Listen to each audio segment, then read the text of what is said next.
Well, hi, and welcome to Northern Illawarra Uniting Church, our sermon for the second Sunday in Lent on March 5th. We're continuing our series over Lent on Jesus' story, sometimes called the prodigal son, but really the story of two sons who need to come home. Today, we're going to reread a section of the story that we read last week and focus in detail on this first act in the story. Let's look at Luke chapter 15, starting in verse 11. You'll see it up on the screen. Then Jesus said, there was a man who had two sons, and the younger of them said to his father, Father, give me the share of the property that will belong to me. So he divided his property between them. A few days later, the younger son gathered all he had and traveled to a distant country, and there he squandered his property in dissolute living. When he had spent everything, a severe famine took place throughout that country, and he began to be in need. And so he went and hired himself out to one of the citizens of that country, who sent him to his fields to feed the pigs. He would gladly have filled himself with the pods that the pigs were eating, but no one gave him anything. So the first act in this story, there is a father, and there are two children, an older brother and a younger brother. And as we said last week, these two brothers are in conflict with each other and with their father. The harmonious hope of the family has been completely shattered. And it's been shattered in two distinct ways. The younger brother makes a dramatic change. He rejects the father and leaves home. But the older brother remains home. But his resentment and alienation quietly grows within him. I think here that Jesus is telling us that there are two ways of rejecting God, of breaking up the harmonious world we live in. So it's important that we're going to see both of these sons together. And that's what we'll do over the next couple of weeks. But at the same time, we need to deeply examine and imagine our own connection to each of the children. Because in this simple story, Jesus reveals profound truths about how humans work. When we understand what drives each son, the elder and the younger, and what heals each son. When I can see how much of there is of each child in me, I can see my own relationship with God and what it looks like to come home. So today, let's talk about the first son we meet, the son who incites the whole drama, the younger son, the son who leaves home, who breaks the family apart and spends all the father's money. In the family, the younger son would be called the problem child. In therapy, he would be called the presenting problem. There's a reason why we call this parable the prodigal son, because the younger son gets all the attention. His anger and rebellion is highly visible. He's the one who acts out. The story begins with a speech. The younger son, out of nowhere, comes to the father and says, Father, give me my share of the property that will belong to me. I want, he says, what is mine, and I want it now. Now, inheritance laws were a little bit different in Jesus' days. The father's property traditionally would automatically go to his children, 2/3 to the elder brother, the double portion, and 1/3 or the remainder to the younger son or to any other siblings that were left. Male siblings, by the way. But just like in our day, the inheritance, of course, would only go to them when the father had died. So basically, the younger son is saying to the father, I wish you were dead. I don't want to be part of this family anymore. I don't want a relationship with you anymore. The younger son feels deprived in his position. As the younger son, he feels disadvantaged.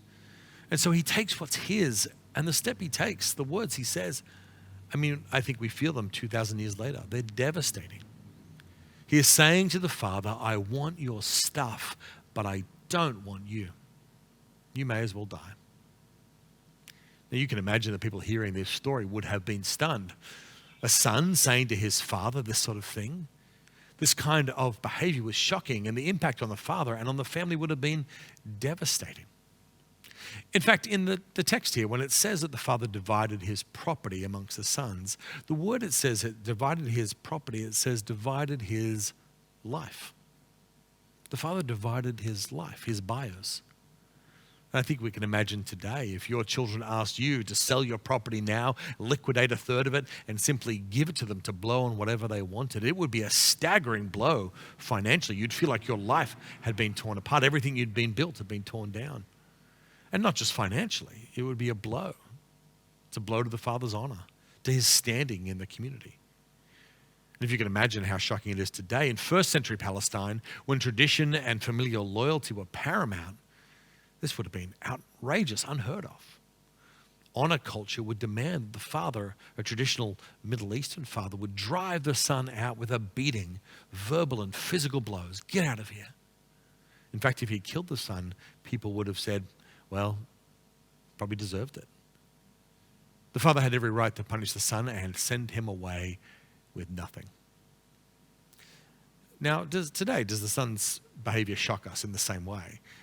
Well, I mean, I think we see how rude it is, but I'm not sure it shocks us in the same way, because in our world today, individual liberty and self-expression have become more and more important. It's a pattern that we see all the time. Perhaps the younger son or any son, any daughter, leaves home and says, I'm going to find myself. And so we see people choosing themselves over families more and more and more. Families torn apart because someone chooses me over we. But hang on, some of you might say, well, there's a reason why it's happening more and more. Maybe the son had every right to leave home. Maybe he had to.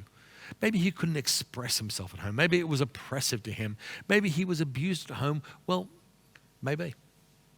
Maybe if you told me the story about why you left home or why you left the church, that it wasn't safe, that it was abusive, that it was crushing your spirit, it was hurting you. Maybe if I heard your story, I would very much agree with you. You had to leave. I've been a pastor long enough to know that there are plenty of good reasons to leave the home and to leave the church. Even people who are well-known and famous leaders in the Christian church have talked about the ways in which the church was crushing to them. A book just came out this week by Beth Moore, a famous Baptist preacher in America. And she wrote a story basically about how her life growing up in the church was soul-crushing, and she had to leave. But the cost is not just to the father, to the family. No matter what the reason for leaving, the family is still broken. The cost is also to the younger son as well. Leaving home has consequences. It breaks the family, but it also, in many ways, breaks the child. We read that a few days later, the young son leaves home with a third of his father's wealth, an astonishing amount. And because he can't bear to be near home, he leaves and goes to a distant country. He gets as far away as he can and spends everything he had in dissolute living. The idea here is that he spread his money around and kind of went crazy.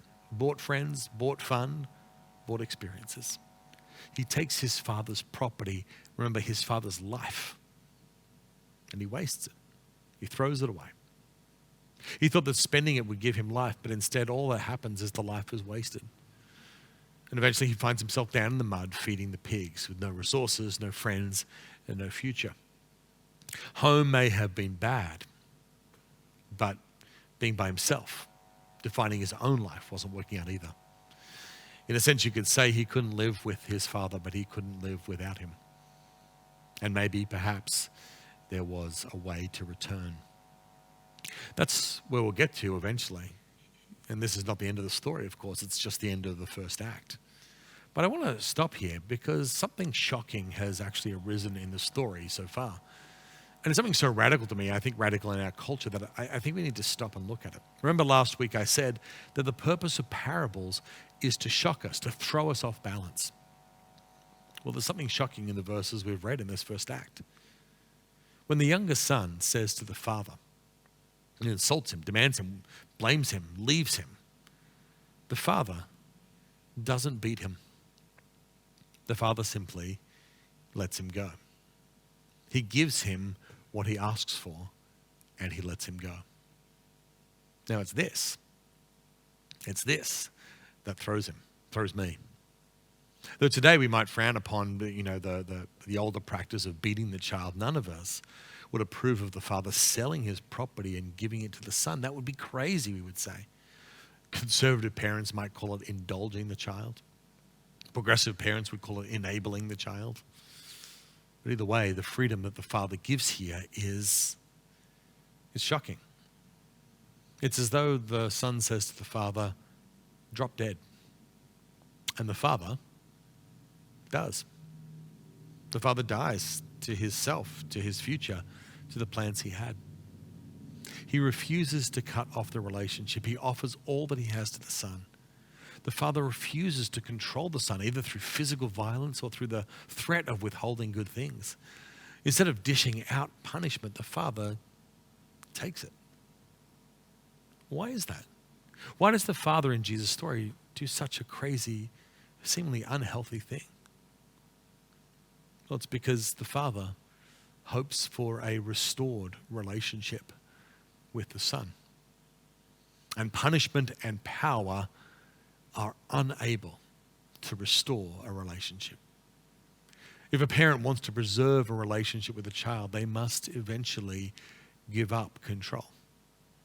I mean, if you have a baby or a toddler or even a young child, a preteen, you can manhandle them, stop them from running into the street or touching the hot stove. You can ground them. You can take away the electronics. But most of you know this, what happens when they're a teenager or a young adult. How do you force your will, your hopes on them? You can yell until your voice is hoarse. You can physically restrain them, well, until they're bigger than you. And then you can, I don't know, where do you go from there? You chain them to the bike rack? Kill them? No. At some point, if your goal is to preserve and to restore a relationship, then you must give up all attempts to overpower and simply wait and hope for them to come home. In a way, it's like the Father. It's like God. Instead of crushing them, we must crush our own desires. Because the only way to restore that relationship is the continuous, free offer of love. And love. Well, love feels very weak, doesn't it? Love doesn't force itself. Love doesn't demand. Love doesn't assert its way. It's only cults and abusers that seek to control and force love. The real love, like God's love, is quiet. It's easily ignored, especially when everyone else is shouting. Love is powerless, especially when everyone else is throwing their weight around. Love has no control. But if you want to change a heart, then love is the only thing that works. Love takes a long time. Love is exceedingly slow. But love is the only thing that can change us at heart. I mean, this is not just theology. You know this to be true. Jesus' story of a father and a son reminds us of all the questions we have about God.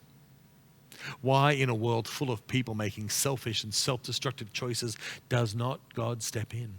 Why does God let us go our own way, no matter what the consequences? Well, in this story, Jesus tells us. And Jesus shows us on the cross. If it's a choice between killing us or dying, God has told us what he would do. God chooses his own death over yours and mine. Death of God's power, death of God's will, death of God's law, death of God's honor, for the hope of redeeming the relationship. The Father is so often depicted as harsh, and maybe that's how you experienced God or were told about God. But that's not the Father that Jesus reveals here. This Father waits, excruciatingly waits, and gives room for love to work. Friends, this is not crazy progressive theology. This is Charles Wesley in that great hymn, "And Can It Be?" Do you remember the lines of that hymn? He left his Father's throne above, so free and so infinite his grace. He emptied himself of all but love and bled for Adam's helpless race. 'Tis mercy all immense and free, for, oh my God, it found out me. That's God's love for us. Not domineering, not controlling, but available. You see, the Father knows that the Son's journey is not just to a distant country. The Son's journey is to a hard and eventually broken heart. The Son must discover his own death, the end of his own rope. And at that moment, the only thing that will reach the far country and call him back is not a demand, but the offer, the promise of love. It's the only thing that will change us. So what do we learn from this story? The God that Jesus introduces us to here. Are you the parent in the story? And I know some of us are. Wondering what to do with a wayward child or a friend or a partner, or even just a heart for those who are far from God. What do we do? Well, this story teaches us that we must let them go their own way. There's no forcing them. There's no tricking them or manipulating them. There's no bait and switch. But my guess is you know that already. And you know how hard the waiting is. So in many ways, the question is, what do we do while we wait for God's love to have its effect? I think for me, what needs to happen when I'm waiting is I need to take that time and foster love, to meditate on God's love for the other, and to let that grow within me, to not let bitterness or resentment grow, to not think the worst of the one who is far away. That's what the older brother does if you read later in the story. He has all kinds of imaginings of the terrible things that the younger son is up to. But I think we're called, with the Father, to sit and wait and to hope. God is intimately familiar with them. God is their Father as well. And God is patient. One of my favorite quotes is from Richard Sibbes. Richard Sibbes was a Puritan pastor in the 1600s. And if you know anything about the Puritans, especially the Puritans in the 1600s, you know that they are no softies. And he says this: ungodly spirits, ignorant of God's ways in bringing his children to heaven, criticize the brokenhearted as miserable persons. But God is doing a gracious, good work in them. It is no easy matter to bring someone from nature to grace and from grace to glory. So unyielding and intractable are our hearts. Do you hear what Sibbes, that Puritan pastor, is saying? The ungodly spirits are not the ones who wandered away. It's the ones who stopped waiting, the ones who sit in judgment. But God is doing a gracious and good work. It may be invisible. It may take a long time. But God is at work. Are you the child, perhaps, who has left home? And just so you know, it's possible to leave home mentally and spiritually, even if you still show up to church in the body. Well, I want you to hear this, that God knows that you didn't find life at home, or at least the spiritual home you grew up in. That in some ways you had to leave. But I guess the question now is, are you finding life away from the Father? There was a cost to staying home, but the cost of staying away is pretty high as well. And so the choice is yours. Is there maybe a way to come back? God may be quiet, but he is not absent. And the only way that God will overpower you is with love. And love only really gets in where your heart is broken. I wasn't sure if I was going to read this last bit, but I'd like to. This is a passage that was written a long, long time ago, in about the 4th century. It was written by a man named Augustine. He's one of the fathers of the church, and he is an astonishing theologian. But in his little book called The Confessions, where he talks about his own journey from knowing who God was through his Christian mother at a young age, to wandering away and getting into all kinds of trouble. He writes this book later in life, and this is how he describes what it meant to be in the distant country. He says, "I took too long to fall in love with you. beauty so ancient and so new. I took too long to fall in love with you, but there you were, inside, and I was outside. And there I searched for you, and into those shapely things that you made, my misshapen self went sliding. You were with me, but I wasn't with you. Those things that wouldn't exist unless they existed in you held me back far from you. You called and shouted and shattered my deafness. You flashed, you shone, and you put my blindness to flight. You smelled sweet, and I drew breath. And now I pant for you. I tasted you, and now I'm starving and parched. You touched me, and I burst into flame with a desire for your peace. God is inviting all of us back home. In the name of the Father, and of the Son, and of the Holy Spirit. Amen.